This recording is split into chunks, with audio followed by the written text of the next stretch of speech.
Postmortem reports आपस में ही match नहीं कर रही हैं। एक कहती है कि आईज मिसिंग है, दूसरी कह रही है कि कॉर्निया और प्यूपिल डीकम्पोज है। जब वो पार्ट मिसिंग है तो वो डीकम्पोज कैसे हो सकता है? एक में किडनी और यूट्रस का सैंपल लिया गया है, दूसरे में कहा गया है कि किडनी, यूट्रस, स्प्लीन, ओवरी सब कुछ मिसिंग है।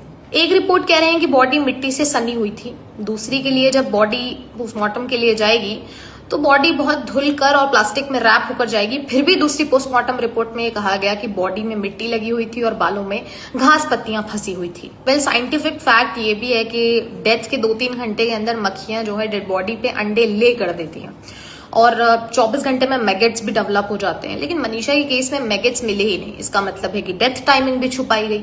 उसकी जूतियां इस तरह से फेंकी गई जैसे किसी ने जानबूझकर दूर फेंकी हो। पास में शराब की बॉटल्स मिली हैं, टायर के मार्क्स मिले हैं, लेकिन उनका फोरेंसिक टेस्ट अभी तक नहीं हुआ है। मान लेते हैं कि मनीषा ने जहर खाकर खुद को मारने की कोशिश की होगी, लेकिन बॉडी के पास ना तो कोई बॉटल, ना कोई रैपर, ना कोई पेपर मिला है, ना कोई वॉमिट हुआ है, ना कोई मुंह से झाग निकला है, जो कि किसी भी पॉइजन को इनटेक करने के बाद होता है। फिर 18 अगस्त को पुलिस अचानक कहती है कि मनीषा के बैग से एक नोट मिला है और उसकी हैंडराइटिंग इतनी कंपोज थी जैसे किसी ने डेलिबरेटली या बहुत आराम से लिखा हो, जबकि सुसाइड नोट हमेशा डिस्टर्ब्ड और एजिटेटेड फ्लो में होता है। इसके बाद पुलिस कहती है कि मनीषा ने खुद जाकर किसी दुकान से जहर खरीदा, उसका बिल भी दिखा देती हैं और रजिस्टर में एंट्री भी दिखा देती हैं। मतलब कोई इंसान जो जहर खरीद रहा है उसके बाद उसे चिंता होगी कि मैं पहले बिल ले लेता हूँ या रजिस्टर में एंट्री भी करवा लेता हूँ। पहले दिन पुलिस ने बोला कि लड़की के साथ गलत काम हुआ है और उसके बाद उसकी हत्या हुई है, लेकिन उसके बाद पुलिस ने सब पलट दिया और उसको एक सुसाइड की स्टोरी बना दी। ये सब कॉन्ट्रडिक्शन सिर्फ एक लड़की के न्याय का सवाल नहीं है, बल्कि पूरे सिस्टम पे सवाल है। जब सीसीटीवी से लेके फॉरेंसिक तक हर सबूत या तो इग्नोर हुआ है या मैनिपुलेट हुआ है,